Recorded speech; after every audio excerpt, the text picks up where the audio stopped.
약속의 말씀 저 뽑은 거 갖고 왔는데 어떤 말씀이었어요? 여러분들 한번 가지고 오신 분 한번 보면서 생각해 보세요. 오늘 어떤 말씀을 하나님 나에게 주셨나요? 보통 우리가 신년 말씀 카드를 뽑아놓고 기억을 못하는 경우가 굉장히 많습니다. 그냥 말씀 카드 뽑아놓고 어디 처박아 놓거나 혹은 어디다 끼워 놓고서는 그냥 안 보고 1년 동안 잊고 지나갈 때가 많죠. 그래서 뭐 어디 말씀인지 기억 못하고 제목만 기억하는 그런 경우가 많죠. 그래서 뭐 나를 사랑하시는 하나님 뭐 이런 식으로 그냥 그 정도만 기억하는 경우가 많습니다. 저도 그럴 때가 많았고요. 여러분이 신년 말씀 카드를 뽑아서 하나님께서 내게 주신 약속의 말씀으로 그것을 여러분들이 믿고 받는다면 말씀을 좀 암송하시면 좋겠어요. 그래서 이 말씀 뭐 간혹 가다 보면 한 세네 절 되는 굉장히 긴 구절도 있는데 암송하기 어렵긴 하지만 그래도 여러분이 할 수만 있다면 올 한 해 그 해에 주신 그 약속의 말씀은 꼭 암송하실 수 있으면 좋겠고요. 적어도 그 말씀이 암송을 못한다면 적어도 내가 그 말씀이 어디인지 정도는 기억했으면 좋겠습니다. 그리고 한 해 동안 그 말씀을 내가 가장 자주 볼 수 있는 곳, 뭐 책상 앞이나 뭐 다이어리 맨 앞쪽이나 그리고 뭐 핸드폰 바탕화면에 그렇게 기록해 놓고 항시 묵상하면서 그것을 좀 기억했으면 좋겠습니다. 그러면서 올 한 해 하나님 나에게 이렇게 말씀을 주셨는데 하나님 과연 이것들을 어떻게 이루어 가실 것인가를 좀 기대하면서 기도하면서 그 말씀을 좀 붙잡았으면 좋겠어요. 자꾸 우리 눈에 보여야 우리가 그 말씀을 붙들게 되니까요. 저는 송구영신 예배 후에 신년 말씀 카드를 뽑고 아내와 나누면서 굉장히 빵 터졌습니다. 본문이 출애굽기 15장 26절 말씀이었는데요. 이르시되 너희가 너희 하나님 나 여호와의 말을 들어 순종하고 내가 보기에 의를 행하며 내 계명에 귀를 기울이며 내 모든 규례를 지키면 내가 애굽 사람에게 내린 모든 질병 중 하나도 너희에게 내리지 아니하리니 나는 너희를 치료하는 여호와임이라. 그래서 바로 나를 치료하시는 하나님이었어요. 약속의 말씀이. 뭐 저를 아시는 분은 아시겠지만 저에게는 지병이 하나 있습니다. 말씀 카드를 뽑고 아내와 이야기하면서 새해에는 과연 당뇨를 치료하게 될 것인가 이 얘기를 하면서 어떻게 말씀을 뽑아도 이런 말씀을 뽑았을까 그런 이야기를 하면서 웃었던 기억이 납니다. 나를 정말 나보다 더 잘 아시는 하나님이 아니신가 그렇게 생각하게 됩니다. 그렇다면 신년 말씀은 이렇고요. 그렇다면 비교적 최근에 우리가 주신 말씀은 기억하기가 쉬운데 작년에 여러분이 받은 말씀을 혹시 기억하세요? 작년에 이제 2018년도 새해가 되면서 여러분이 받았던 약속의 말씀, 여러분이 뽑았던 그 말씀 카드가 어느 본문이었는지 기억하고 계신가요? 그 말씀을 작년 한 해에 하나님께서 내 삶에서 얼마나 성실하게 이루어 가시고 응답하셨는지 여러분들 혹시 좀 경험하시고 또 기억하시나요? 혹시 나는 말씀이 내 삶에서 이렇게 이루어졌다, 성취되었다 나눠주실 수 있는 분, 이야기해 줄 수 있는 분 없어요? 인터뷰 할까요? 우리 청년부에 이걸 나눌 수 있는 사람이 없다고요? 아무도 없다고? 자, 없어요? 자원하는 분이 안 계시면 오늘 우리 찬양 인도한 우리 재은 자매한테 1번 마이크. 네. 재은이한테 인터뷰를 한번 하겠습니다. 네, 어떻게 성취됐죠? 작년 말씀이 내게 시세를 알리신 하나님이었는데 어떤 시세를 알리시나 1년 동안 기도했는데 연말쯤 가서 이사야 말씀에서 그 마지막 때에 교회를 위해서 교회에 이제 주실 큰 부흥을 위해서 기도하라고 그런 마음을 주셨어요. 그게 지금 이 때를 놓고 기도해야 되라는 걸 깨닫게 되어서 그런 큰 기도 제목을 받는 것으로 응답을 받았습니다. 네, 연말에 기도 제목을 하나님 주신 걸로 응답 받았고 또 누가 이야기해 줄 분 있어요? 없어요? 용기를 내세요. 아무도 없으세요? 네, 네, 뭐 지목 들어왔네요. 일청 회장님, 네, 저는 나를 다스리시는 하나님이셨는데요. 네, 다스려졌습니다. 아니 뭐 다 얘기할 수는 없지만 어쨌든 저희 가정 내에서 다스려져야 될 큰 문제가 있었는데 각자를 만지심을 통해서 좀 큰 변화가 있었습니다. 그래서 감사합니다. 네, 너무 일청만 물어보면 이청 중에는 없어요 혹시? 이 청년부 중에는 없습니까? 네, 없어요? 이청 회장도 한번 할까요? 어디 갔어요? 네, 너무 멀리 있네. 그냥 넘어갈게요. 네. 내 설교하기도 지금 시간이 짧은 것 같아서. 네. 네, 다음 기회에는 제가 이 청을 꼭 물어보도록 할게요. 저는 이제 제 약속의 말씀 2018년도 제 약속의 말씀은 어디였냐면요. 베드로전서 5장 10절 말씀이었어요. 읽어드릴게요. 모든 은혜의 하나님 곧 그리스도 안에서 너희를 부르사 자기의 영원한 영광에 들어가게 하신 이가 잠깐 고난을 당한 너희를 친히 온전하게 하시며 굳건하게 하시며 강하게 하시며 털을 견고하게 하시리라. 그래서 제목이 내게 은혜 주시는 하나님이었어요. 사실 작년 한 해 저는 제가 받았던 그 약속의 말씀을 잘 기억하지 않았어요. 그냥 냉장고에 붙여놓고 그냥 가끔 한 번씩만 봤지 그 말씀을 막 깊이 묵상하지는 않았던 것 같아요. 연초에만 잠깐 보고 그냥 저도 제목 정도만 기억하고, 사실 어떻게 보면 제목이 굉장히 포괄적인 내용이라 뭐 하나님이 은혜를 주시려나 보다라는 정도로만 생각했습니다. 물론 이 말씀 구절 중간에 보면 잠깐 고난을 당한 너희를이라는 구절을 봤어요.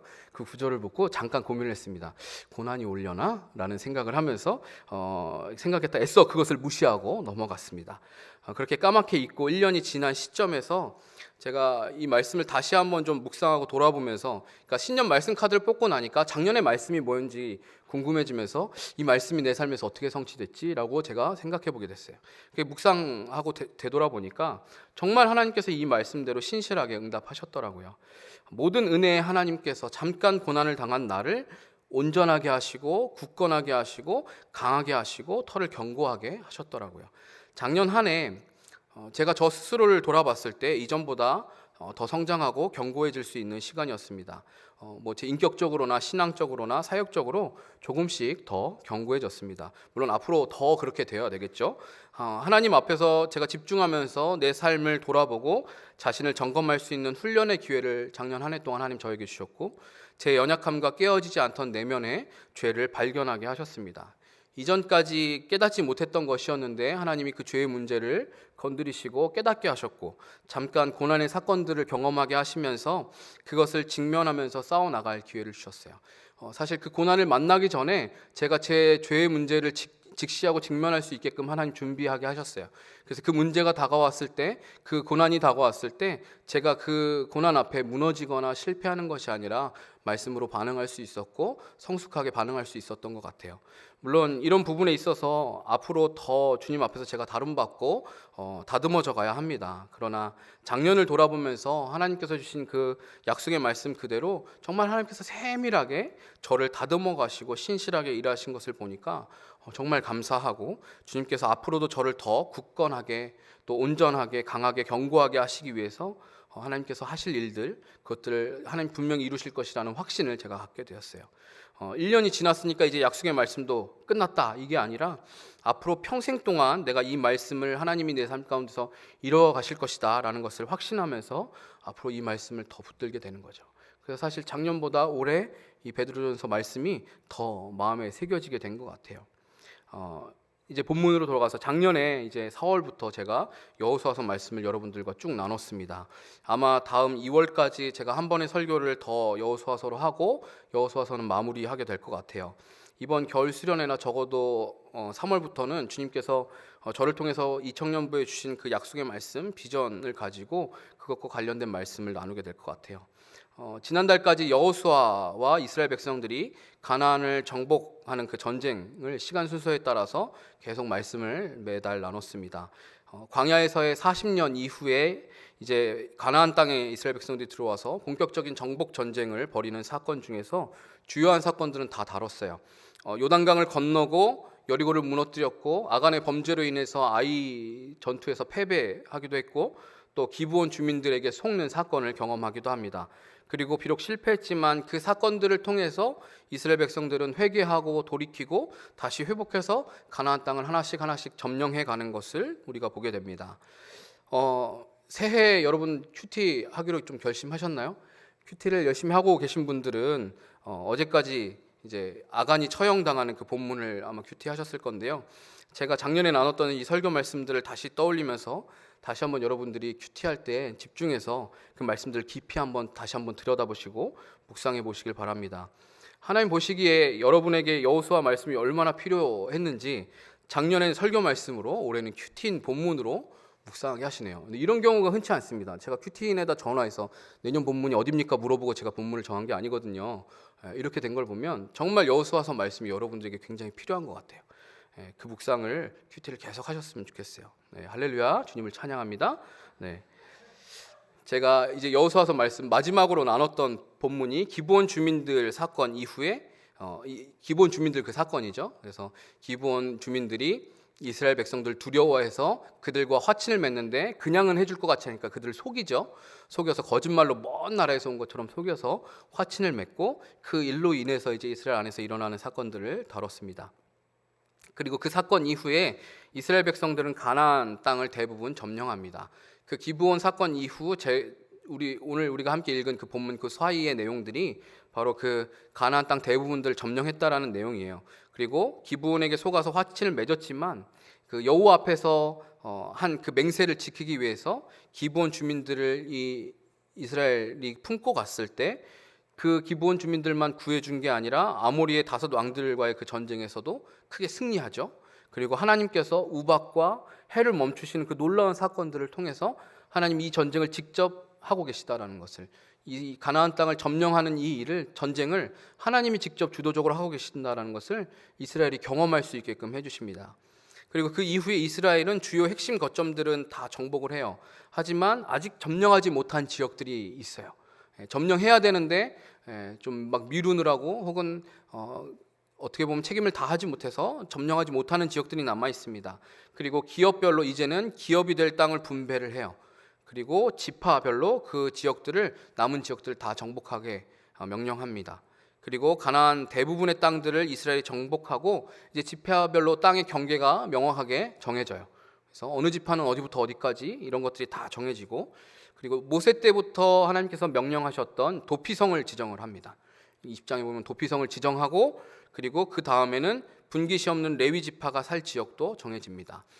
지파가 12지파지만 그 레위는 이 지파에 들어가지 않죠. 하나님이 따로 구별하여서 하나님을 섬기는 일, 여호와의 집을 섬기는 일로 따로 구분해 놓은 지파라서 레위 지파는 따로 분깃이 없어요. 다만 이 사람들은 이스라엘 백성들 각 지파마다 있는 자기들이 거할 수 있는 지역이 있어요. 그 지역도 정해지고, 그리고 그 모든 내용의 마무리로 오늘 본문이 21장 43절부터 45절까지 기록이 됩니다. 물론 이게 끝이 아니라 뒤에 이제 여호수아서의 내용이 더 이어지죠.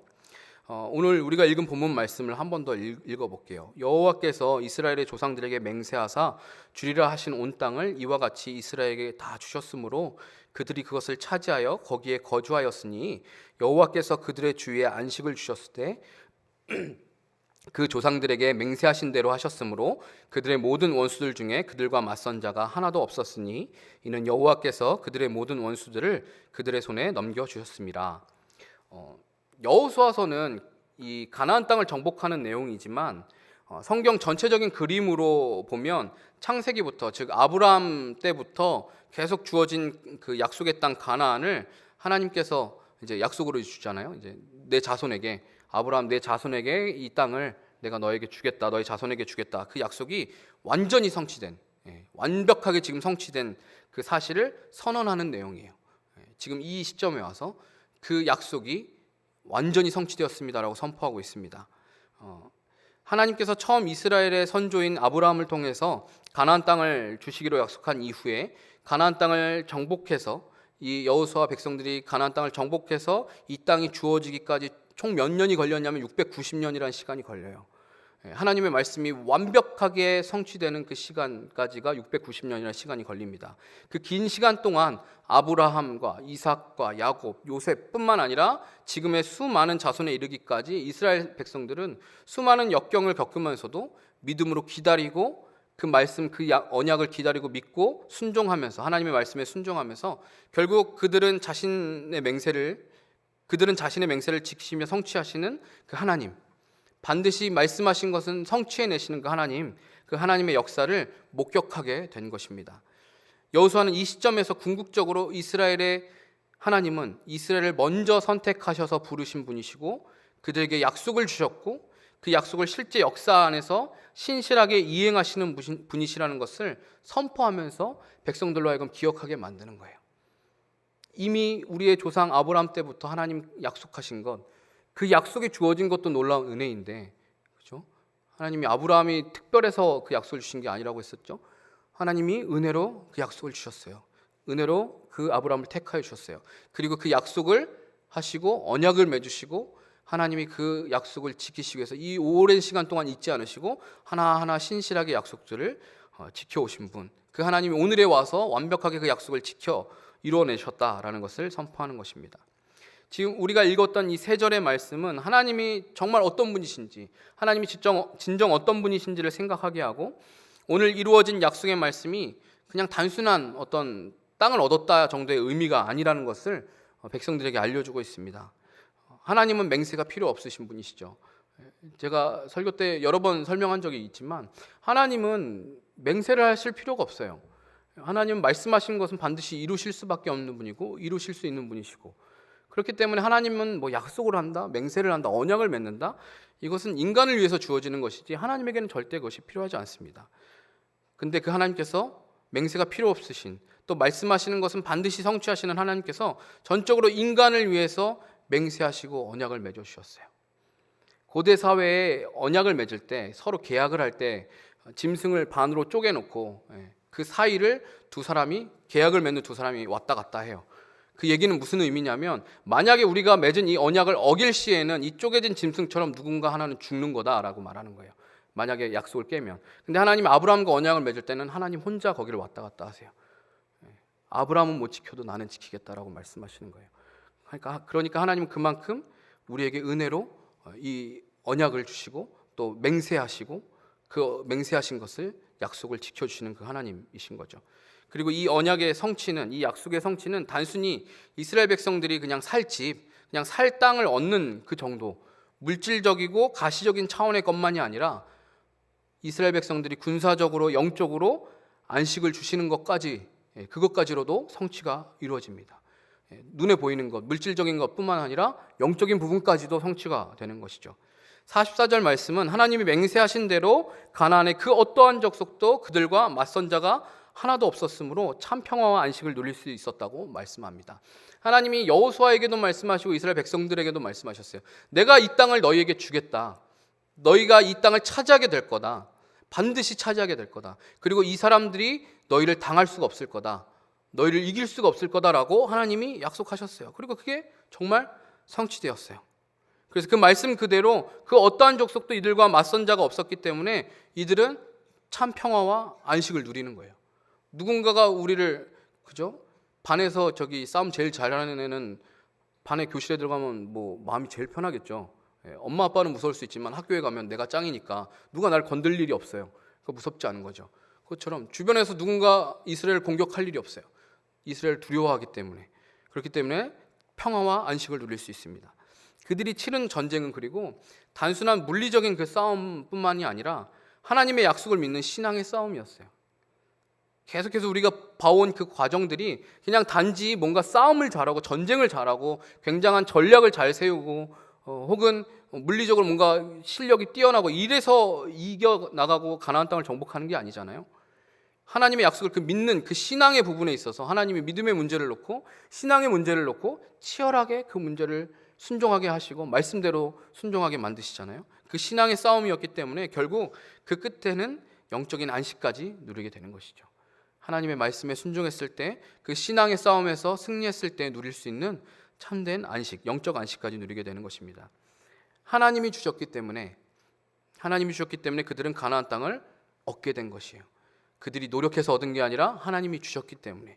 이 본문의 말씀을 그냥 그대로 직역을 하면 하나님이 그 땅을 주셨고 그래서 그들이 그 땅을 취하게 됐다, 그 땅을 받게 되었다라고 그렇게 번역할 수 있어요. 여기는 이스라엘에게 하나님이 온 땅을 이와 같이 이스라엘에게 다 주셨으면 이렇게 막 뭔가 수식 어구가 많은데, 그냥 단순하게 하나님이 주셨고 그들이 그렇기 때문에 받았다라는 표현으로 나와 있어요. 하나님께서 주셨기 때문에 그들은 가나안 땅을 얻게 되었고 거기서 거할 수 있게 되었어요.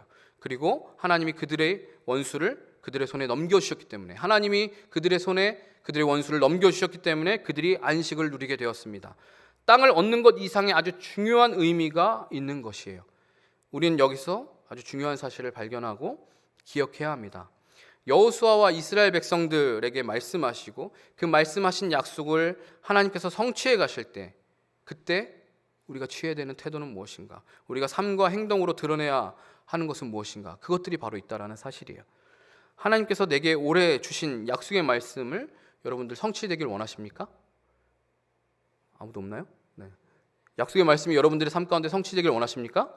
네. 그 말씀대로 하나님께서 내게 일하시는 것을 여러분들 보기 원하세요? 네.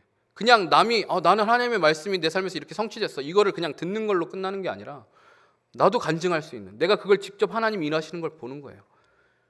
여러분 그걸 보고 싶지 않습니까? 그렇다면 우리는 어떻게 해야 할까요? 이스라엘 백성들은 실제로 봤잖아요. 하나님이 하나님의 말씀을 주시고 그 말씀에 순종했을 때 하나님이 어떻게 여리고를 무너뜨리시는지를 그들은 봤잖아요. 요단강을 어떻게 멈추시는지를 그들은 봤잖아요. 우리도 우리의 삶 가운데서 그 약속이 성취되는 것들을 보기 원한다면 우리는 어떻게 해야 할까요? 첫 번째는 하나님은 약속하신 것을 반드시 지키시고 이루시는 분임을 끝까지 신뢰하십시오. 하나님은 약속하신 것을 반드시 지키시고 이루시는 분이신 것을 신뢰해야 합니다. 하나님의 약속은 아브라함으로부터 시작해서 오늘 우리가 읽은 여호수아 본문의 성취됨을 선포하기까지 690년이라는 시간이 걸렸다고 말씀드렸어요. 이렇게 엄청나게 긴 시간이 걸린 것을 가지고 그런 약속이라면 나도 할 수 있겠다라고 생각할 수 있습니다. 그리고 그것이 약속을 지키는 것이냐고, 한 690년이나 걸려서 지키는 약속이 그게 무슨 약속이냐고 반문할 수 있겠죠. 우선 우리는 690년 동안 살 수 없어요. 그렇기 때문에 그렇게 약속을 지킬 수도 없는 존재들입니다. 그리고 우리가 690년을 살 수 있다고 해도 그 시간이 지나는 동안 그 약속을 잊지 않고 신실하게 계속해서 자손의 자손을 이어서 그 약속을 지켜갈 수 있을까요? 우리가 그 오랜 시간을 우리가 살 수 있는 존재라고 한다고 한들 우리가 그 약속을 끝까지 지켜낼 수 있을까요? 이렇게 오래되고 긴 시간에도 그 약속을 잊지 않고 하나하나 단계 그 약속을 이루어 가시는 게, 그것을 이루어가는 게 더 어렵고 놀라운 일 아닐까요? 하나님은 늘 한결같이 이스라엘 백성들이 애굽에 종살이할 때나 애굽을 나와서나 아직 이 민족이 조성되지도 않았을 아브라함의 때부터나 하나님은 늘 변함없이 신실하게 그 약속을 이루시기 위해서 하나님 말씀하시고 기다리시고 하나님께서 그렇게 일하고 계신 것, 그게 더 놀라운 일 아니겠습니까? 많은 사람들이 내 삶에서 하나님의 약속이 성취되지 않는다고, 하나님이 내 기도를 들어주지 않는다라고 말을 해요. 내가 이렇게 기도하는데 왜 하나님은 응답하지 않으실까? 왜 나는 이 말씀이 내 삶에서 이루어지는 게 안 나타날까? 물론 내가 내 욕심대로 말씀을 해석하고 하나님의 약속을 잘못 이해하고 받아들이면 그럴 수도 있어요. 그냥 내 자의적으로 내 욕심에 따라서 그냥 말씀을 해석하는 거죠. 그리고 그것을 잘못 이해하면 그럴 수도 있어요. 그러나 성경에 기록된 하나님의 말씀을 온전히 붙들고 그 말씀이 어떤 말씀인지 제대로 알고 또 하나님이 어떤 분이신지를 안다면 하나님께서 반드시 이 말씀을 이루시고 지키실 것을 끝까지 신뢰할 수밖에 없는 것이죠.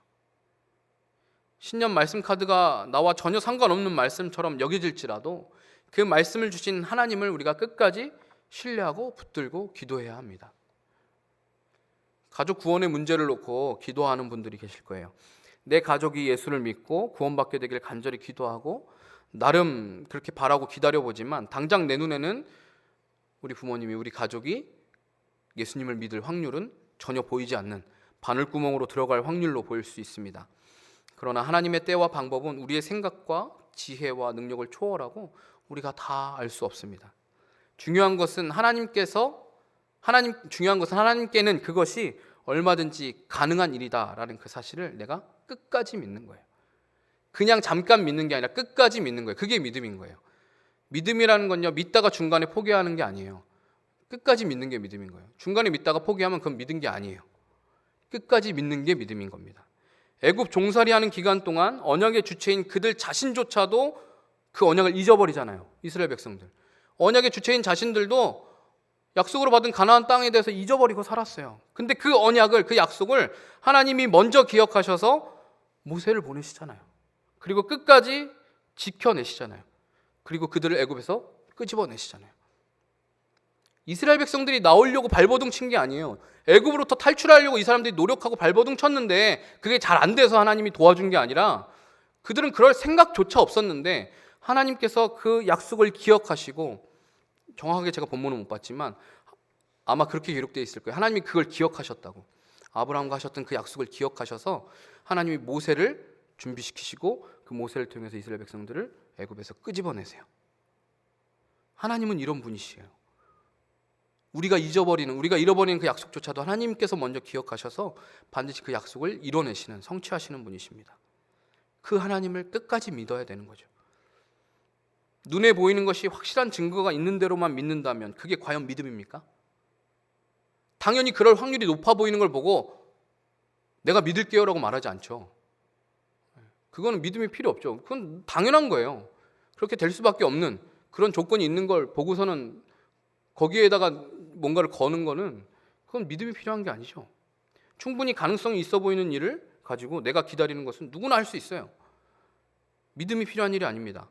그러나 아무리 보아도 가능성이 없고 아무리 보아도 내가 도저히 믿을 수 없는 상황이라도 하나님은 약속을 반드시 지키시는 분, 그 믿음이 있기 때문에, 그걸 알기 때문에 끝까지 믿고 기다리는 거예요. 지금 당장 확률은, 지금 당장 내 앞에 있는 펼쳐져 있는 상황은 도저히 어떻게 될 수 없지만 하나님이 반드시 약속을 지키시는 분이라는 사실을 내가 믿기 때문에 나는 포기하지 않는 거예요. 지금 당장의 우리 가정의 상황은 예수님을 믿지 않을 것 같고 다시 주님께로 돌아올 것 같지 않지만 하나님은 나에게 주신 약속이 우리 가족을 구원하시고 하나님 그렇게 하기를 원하신다는 그 약속을 주셨으니까 나는 믿고 기다리는 거예요. 그렇게 기다리는 자에게는 그 일이 성취되는 순간이 반드시 찾아오게 되어 있습니다. 하나님은 우리에게 말도 안 되는 것, 터무니없이 불가능한 일을 요구하시는 게 아니에요. 말도 안 되는 걸 우리한테 하면서 야 이거 해봐 그럼 내가 들어줄게 이런 걸 하시는 하나님이 아니세요. 하나님은 우리에게 불가능을 뛰어넘는 믿음을 요구하시는 거예요. 불가능을 요구하시는 게 아니라 불가능을 뛰어넘는 믿음을 요구하십니다. 우리에게는 불가능하지만, 우리는 할 수 없지만 하나님은 그 불가능을 가능케 하시고 그렇게 해서라도 우리에게 주신 말씀을 이루실 분임을 믿는 그 믿음, 하나님은 우리에게 그 믿음을 요구하시는 거예요. 그런 우리는 그 믿음으로 반응하면 되는 거예요. 순종하면 되는 거예요. 그리고 묵묵히 오늘의 내 삶의 자리에서 그 믿음대로 살아가는 거예요. 지금 당장 그것이 성취되지 않아도 내일, 앞으로 그것이 성취될 것을 믿고 하나님을 신뢰하고 기다리는 것입니다. 내 삶의 약속의 말씀이 성취되려면 두 번째는 가만히 있는 것이 아니라 승리하게 하실 것을 믿고 치열하게 영적 전쟁 가운데로 나아가십시오.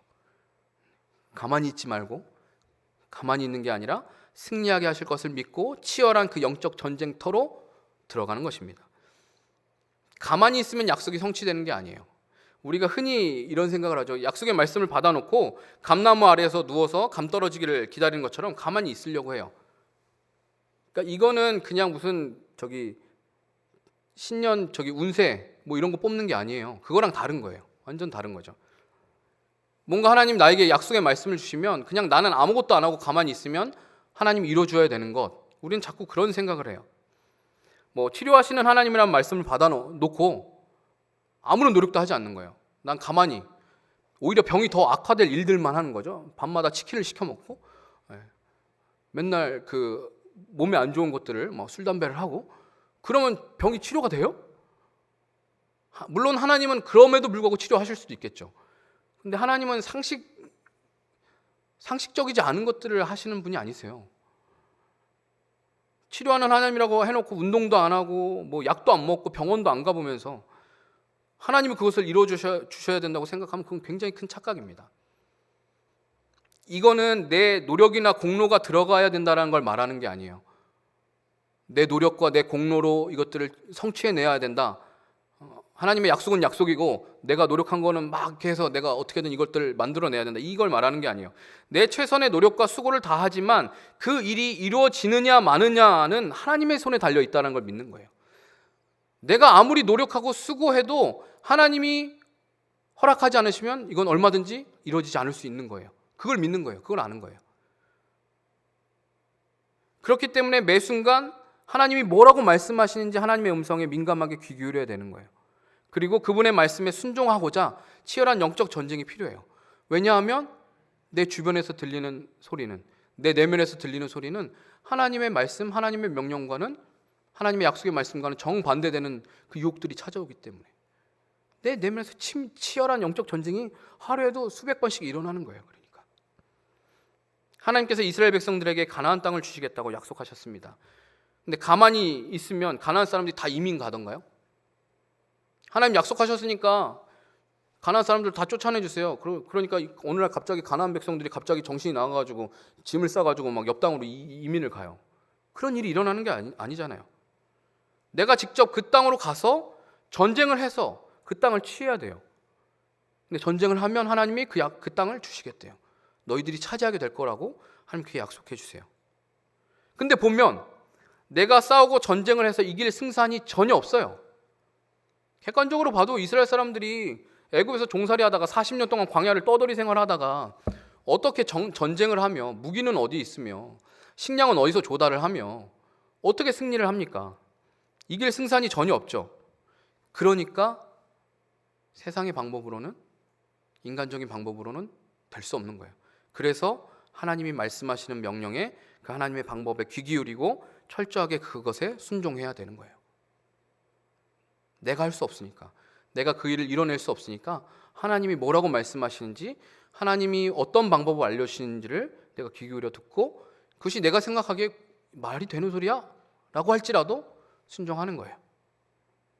내가 노력해서 된 것이 아니라 하나님이 나와 함께 하실 때 그 말씀에 순종하여서 되었다는 것을 직접 체험해서 알아야 돼요.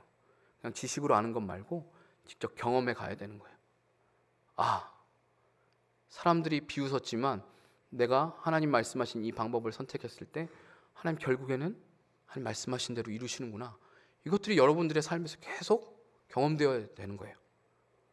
하나님의 음성에 귀 기울이고 죄를 끊어내고 하나님의 말씀에 순종하는 것은 치열한 영적 싸움이에요. 이스라엘은 군사훈련을 열심히 해서 가나안 땅을 정복한 게 아니에요. 끊임없이 말씀에 순종하는 훈련을 했어요. 이 사람들은 전쟁 훈련한 게 아니에요.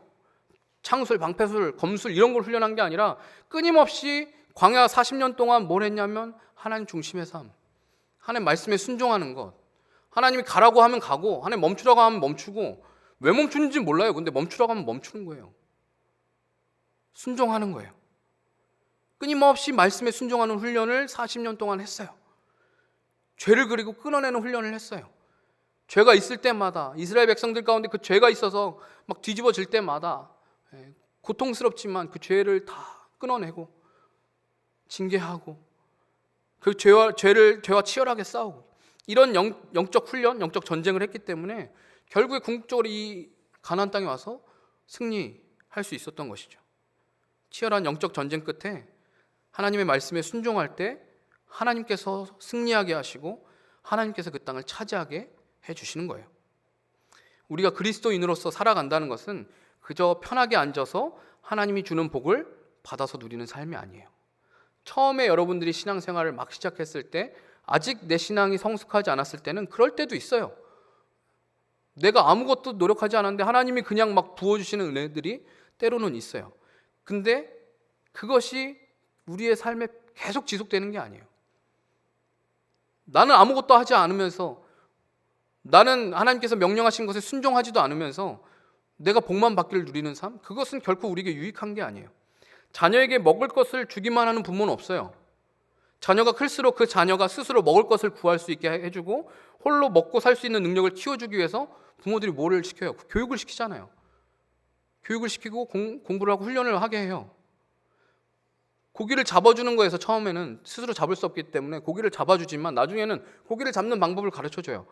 왜냐하면 언젠가 부모님은 떠나서 스스로 혼자 해야 될 때가 오니까 오히려 그게 자신에게 더 유익하고, 우리가 얼른 버려야 되는 착각이 바로 그런 거예요. 편하게 신앙생활하면서 복을 누려야지. 내가 치열하게 영적 전쟁을 하지 않고 신앙생활을 내가 치열하게 하지 않고 그냥 대강대강하고 적당히 그냥 하면서 누릴 복은 다 누리고 싶어하는 그런 착각을 버려야 돼요. 그런 삶은 없습니다. 우리가 하나님의 복을 누린다라는 것은, 우리가 그리스도인으로서 살아간다라는 것은 날마다 치열한 영적 전쟁 가운데 죄와 싸우고 하나님의 말씀 앞에 순종하는 그 훈련을 해 나가야 돼요. 올해 우리 교회의 표어가 뭐예요? 너는 복이 될지라. 이 말씀도 하나님께서 아브라함에게 지시할 땅으로 가라라고 말씀하시죠. 어디로 갈지 얘기 안 하셨어요. 내가 지시할 땅으로 가라. 근데 우선 출발하는 거예요. 어디로 갈지 모르지만 하나님을 신뢰함으로 말씀에 순종해서 믿음의 행동으로 출발하잖아요. 그렇게 해서 시작된 거예요. 그리고 그게 어떻게 돼요? 결국에 성취되잖아요. 말씀에 순종할 때, 말씀에 순종하기 위해서 우리가 사단의 유혹과 맞서 싸우고 물리치고 내 안에 죄와 치열하게 싸우는 영적 전쟁을 할 때 하나님께서 우리에게 승리를 약속하시고 반드시 하나님이 주신 그 약속의 말씀이 성취되게 하실 것입니다. 내 삶의 약속의 말씀이 성취되려면 마지막 세 번째, 하나님이 선하시고 신실하신 분인 사실을 기억하십시오. 하나님이 선하신 분, 신실하신 분이라는 사실을 기억해야 됩니다. 우리는 지금 당장 말씀을 이루어 주셔야만, 내가 기도하면 하나님이 일주일 안에, 며칠 안에 이루어 주셔야만, 그리고 내가 생각하고 바라는 대로 응답되어야만 그것이 나에게 선한 것이라고 생각해요. 그러나 우리의 생각과 하나님의 생각은 달라요. 내가 아무리 유익한 것이라고 여겨져도 하나님이 보시기엔 오히려 그것이 나에게 악한 것일 수 있어요.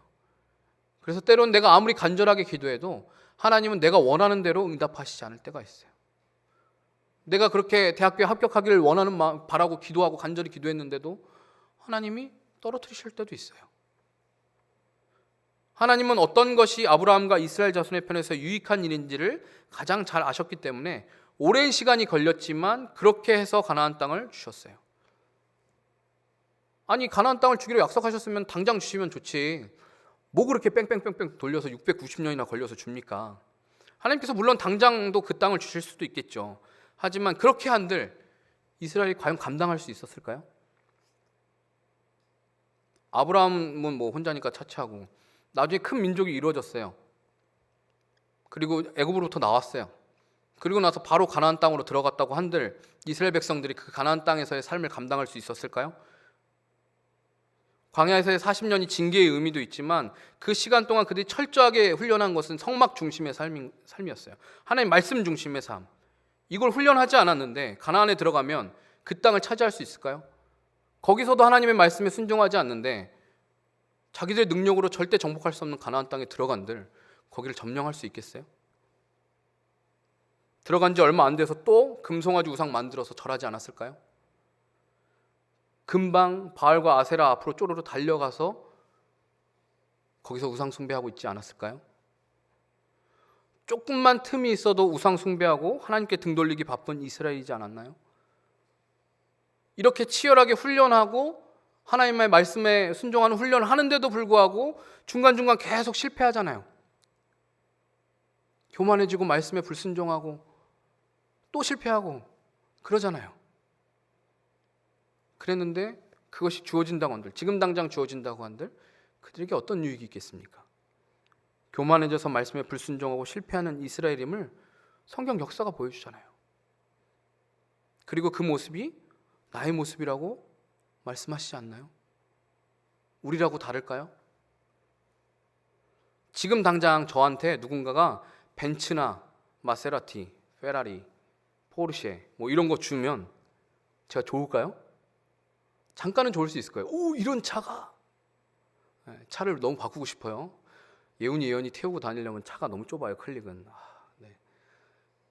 근데 누군가가 저를 그렇게 불쌍히 여겨서 그렇게 좋은 차를 줬어요.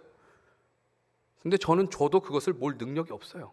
운전을 못한다는 얘기가 아니라 그걸 유지할 형편이 안 돼요. 저는 재정적인 형편, 상황으로는 그 차를 굴릴 유지비가 저한테 없어요. 보험료부터 시작해서 기름값 엄청 들겠죠. 그거를 유지할 수 있는 능력이 저한테는 없는 거예요. 아무리 좋은 차를 저에게 줘봤자 아무짝에 쓸모가 없어요. 그것처럼 하나님은 지금 나에게 가장 유익한 것이 무엇인지 가장 잘 아시는 분이세요. 지금 나에게 가장 적합한 것이 무엇인가, 하나님 그것을 아시기 때문에 나에게 가장 맞는 것을 하나님은 주시는 분이세요. 하나님께서 내게 행하시는 그 모든 일이 나에게 선한 일이에요. 하나님이 신실하시고 선하신 분인 사실을 놓치지 않고 기억한다면 우리는 언젠가 우리 삶에 하나님의 약속의 말씀이 하나도 남음이 없이 다 응하는 것을 목격하게 될 것입니다. 하나님이 선하신 분이시라는 그 사실을 잊지 않는다면, 하나님은 선하신 분이야. 지금 내 삶에 일어나는 이 일들이 내가 보기에는 선한 것이 아니지만 하나님은 선한 분이시기 때문에 지금 내 눈에 보이는 이 일조차도 하나님은 악한 것도 선으로 바꾸셔서 내 삶 가운데 하나님의 말씀을 이루실 거예요. 요셉의 삶이 그거잖아요. 요셉이 뭔가 대단한 것, 저 애굽의 총리 되게 해주세요 한 적 없어요. 근데 하나님이 선하신 분이시라는 사실을 요셉은 믿고 끝까지 자기가 처한 그 자리에서 하나님 떠나지 않고 믿음으로 살아갔어요. 그렇게 했을 때 삶 가운데 하나님 선한 일을 행하시잖아요. 형통해지잖아요. 우리가 하나님이 선하신 분이라는 그 사실을 잊지 않고 기다린다면 우리 삶 가운데 약속의 말씀이 반드시 하나도 나옴없이 다 응하게 될 것입니다. 사랑하는 여러분, 지난 한 해를 돌아보고 새해를 출발한 이 시점에 오늘 말씀을 여러분들 마음에 깊이 새기고 기억할 수 있길 바랍니다. 물론 우리의 어떠함에 상관없이 하나님께서는 신실하게 저와 여러분들의 삶에 그리고 우리 교회의 청년부 안에 일하실 거예요. 때론 우리가 실패해도, 우리가 때론 불성실해도, 때론 우리가 하나님과의 약속을 지키지 않아도 하나님은 하나님의 방식대로 하나님의 일들을 이루어 가실 거예요. 그러나 내가 말씀을 반드시 이루고 실행하신 그 하나님을 믿음으로 바라보고 치열하게 믿음의 싸움을 싸워 나가지 않으면 나는 그냥 옆에서 구경하는 사람 되는 거예요. 하나님은 하나님의 일을 이루어 가시는데 내가 거기에 동참하고 같이 그 기쁨과 감격을 누리는 게 아니라, 그 승리의 기쁨을 맛보는 게 아니라 그냥 구경하는 거예요. 그 주인공, 그 잔치의 그 기쁨의 주인공이 될 수는 없는 거죠. 직접 그 승리의 기쁨과 평화의 안식이 내게 주어져도 그게 좋은지도 모르고 살아가는 영적 무감각함으로 살아가게 되는 거죠. 가나안과 같은 치열한 영적 전쟁터인 세상에 나가서 하나님과 함께 진정한 승리의 기쁨과 안식의 평안을 누리기 원한다면 내게 주신 말씀을 붙들고 순종하면서 나아갑시다. 그렇기 때문에 여러분들에게 주어진 그 약속의 말씀이 굉장히 중요한 거예요. 물론 개인적으로 약속의 말씀 기도하면서 받을 수도 있어요. 근데 보통 이렇게 말씀 카드 뽑아서 받은 거, 그것도 하나님 우리에게 그 주신 말씀이에요. 그걸 붙들고 우리가 순종하면서 나아갈 수 있어야 되겠습니다. 신년 말씀 카드를 뽑는 게 그저 신년 운세 보는 거, 그냥 신년 운세 보는 것처럼 부적 가지고 다니는 그런 것처럼 미신적인 수준이 되지 않으려면 이 말씀을 주님이 내게 주신 말씀으로 믿고 붙들고 살아가야 되는 거예요. 그냥 이게 허투루 우연히 주어진 말씀이 아니라 정말 하나님이 나한테 올 한 해 이런 일들을 행하기 원하신다라는 그 말씀으로 붙잡고 간절히 기도해야 되는 거예요. 그리고 이 말씀이 내 삶에 성취되길 간절히 기도하면서 매일매일 치열하게 살아가야 하는 것입니다. 민수기 23장 19절 말씀에 이렇게 나와 있어요. 하나님은 사람이 아니시니 거짓말을 하지 않으시고 인생이 아니시니 후회가 없으시도다. 어찌 그 말씀하신 바를 행하지 않으시며 하신 말씀을 실행하지 않으시랴. 하나님은 말씀하신 바를 반드시 실행하시고 행하시는 분이십니다. 이 사실을 끝까지 기억하고 끝까지 그분을 신뢰하고 그 말씀에 순종하기 위해서 치열한 믿음의 싸움을 사는 사람에게는 반드시 그 말씀이 성취될 줄로 믿습니다. 오늘 마지막 말씀처럼 여호와께서 이스라엘 족속에게 말씀하신 선한 말씀이 하나도 남음이 없이 다 응하였더라. 하나도 남음이 없이 다 응하였더라. 단 하나도 이루어지지 않은 게 없습니다. 하나님은 그런 분이세요. 하나도 남음 없이 다 선한 말씀이 다 응하여졌던 것처럼 올해 2019년도 우리에게 주신 그 약속의 말씀이 하나도 남음 없이 다 응하는 그런 삶을 살아갈 수 있는 저 여러분 되기를 주님의 이름으로 부탁드립니다. 함께 찬양하겠습니다. 찬양하고 기도합시다.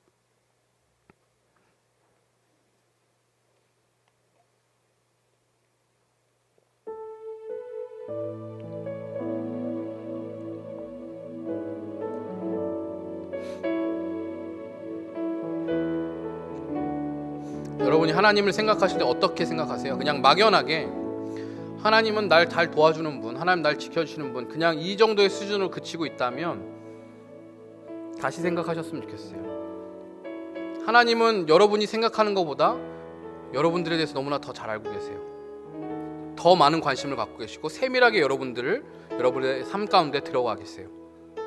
그리고 내가 기도하는 것보다 하나님은 더 응답하시는 분이시고 내가 생각하는 것보다 하나님은 더 세밀한 부분 하나하나를 이뤄 가시고 내 삶 가운데서 하나님의 일들을 이루시기 위해서 하나씩 준비하고 계시는 분이세요.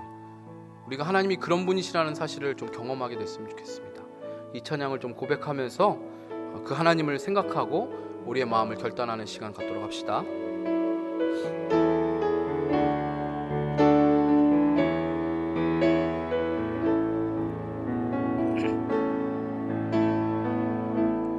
나의 기도하는 것보다 더욱 응답하실 하나님, 나의 생각하는 것보다 더욱 이루시는 하나님, 우리 가운데 역사하신 능력대로 우리들의 간구함을 넘치도록 능히 하신 주님께 모든 영광과 존귀 찬양과 경배를 돌릴지어다.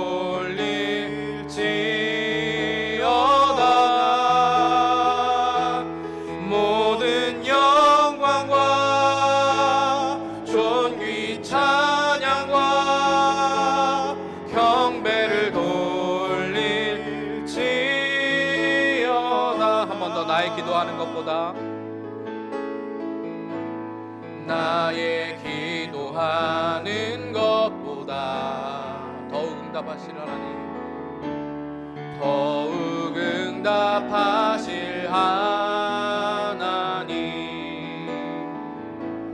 나의 생각하는 것보다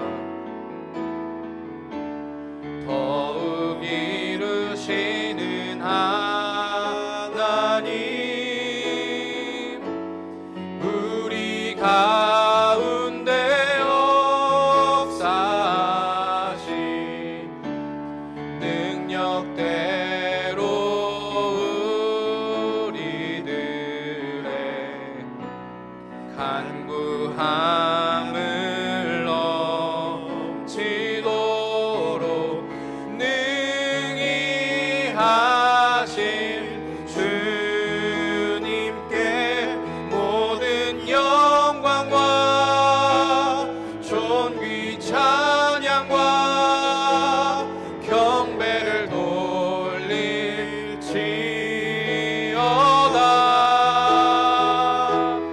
모든 영광과 존귀 찬양과 경배를 돌릴지어다.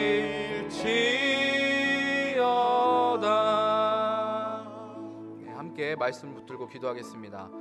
지난해 하나님께서 내 삶에 주신 말씀을 어떻게 이루셨는지 여러분들 생각해 보길 원합니다. 그렇게 생각해 보고 그 말씀이 성취되지 않았다고 여러분들이 혹시나 느껴진다면 이 시간에 좀 회개하고 하나님 앞에 나아갑시다. 내 삶의 말씀이 이루어지기를 간구하지 않고 믿음으로 살아가지 못했던 내 모습을 회개했으면 좋겠습니다. 하나님 나에게 주신 그 말씀을 내가 기억조차 하지 않고 관심조차 없었던 것들을 하나님 앞에 회개하고, 마치 이스라엘 백성들이 자신들의 언약을 망각하고 그저 애굽의 노예로 살아가는 것에 익숙해졌던 그 모습이 내 모습은 아니었는지 돌아보면서, 하나님 나에게 주신 이 말씀이 내 삶 가운데 이루어지길 간구하지 않고 믿음으로 살아가지 못했던 제 모습을 회개합니다. 하나님이 올 2019년 새해 나에게 주신 그 약속의 말씀이 신실하게 성취되는 것을 내가 보기 원합니다. 내가 경험하길 원합니다. 하나님을 더 깊이 알아가기 원합니다. 하나님 내 삶 가운데 일하여 주시고 내가 또한 그렇게 믿음으로 반응하고 순종할 수 있게 도와주십시오 라고 그렇게 기도합시다. 반대로 그 말씀이 내 삶 가운데 성취된 것을 경험했다면 하나님 올해 주신 말씀도 내가 붙들겠습니다. 올해도 내가 그 일을 신실하게 이루어가실 주님을 의지합니다. 내가 바라는 것보다 더 응답하실 하나님, 내가 기대하는 것보다, 내가 아는 것보다, 내가 간구하는 것보다 더 크게 응답하시고 일하실 그 주님을 찬양하고 신뢰하고 경배하기 원합니다. 하나님 내 삶 가운데 일하여 주시옵소서. 우리 함께 기도하겠습니다. 사랑과 은혜 하나님, 우리 삶 가운데 일하시는 하나님, 늘 신실하게 우리 삶 가운데 당신의 약속을, 하나님의 말씀을 이뤄가시는 주님을 찬양합니다. 하나님, 우리에게 주신 그 말씀들을, 하나님 우리에게 주신 그 약속들을 우리가 가볍게 여기고 소홀히 여기고, 하나님 우리 삶 가운데 그 말씀이 성취되는지 또한 되지 않는지 전혀 관심이 없었다면 하나님 이 시간 우리가 회개하며 나아가기 원합니다. 하나님 내 삶 가운데 그 말씀이 성취되지 않았다면 내가 아버지 하나님의 말씀에 관심 두지 않고, 하나님 내가 치열하게 싸우지 않고 아버지 그렇게 살았던 나의 나태한 삶을 지금 회개합니다. 주님께서 나의 삶 가운데 주시는 그 말씀이 얼마나 귀한지 아버지 그것을 알고, 아버지 내가 그 말씀을 붙들고 이 말씀이 정말 신실하게 놀랍게 이루어질 것을 믿고 신뢰함으로, 하나님이 반드시 약속을 이루시는 분이신 것을, 반드시 성취하시는 분이신 것을 내가 신뢰하고 끝까지 믿음으로 구하며 치열하게 영적 전쟁하며 믿음으로 나아가는 자가 될 수 있도록 주님 인도하여 주옵소서. 하나님 성취해 주신, 하나님 이루신 그 말씀을 붙들고 올 한 해도 나아가기 원합니다. 하나님 여전히 신실하시고 여전히 놀라우시고 여전히 위대하셔서 내가 간구하는 것보다, 내가 바라고 내가 생각하는 것보다 더 크게 응답하시고 일하실 주님을 기대합니다. 하나님 나는 작은 것을 드렸지만 하나님 그것에 몇 배에 달하는 것들을 주시고 응답하시는 하나님이신 줄로 믿습니다. 믿음으로 반응하게 하시고 믿음으로 치열하게 오늘도 싸워가게 하시며, 어떻게 하면 말씀이 내 삶 가운데 성취될지 날마다 간구하며 하나님 앞에 엎드리며 제 음성에 귀 기울이고 순종하며 나아갈 수 있는 믿음의 백성들 될 수 있게 주여 인도하여 주옵소서.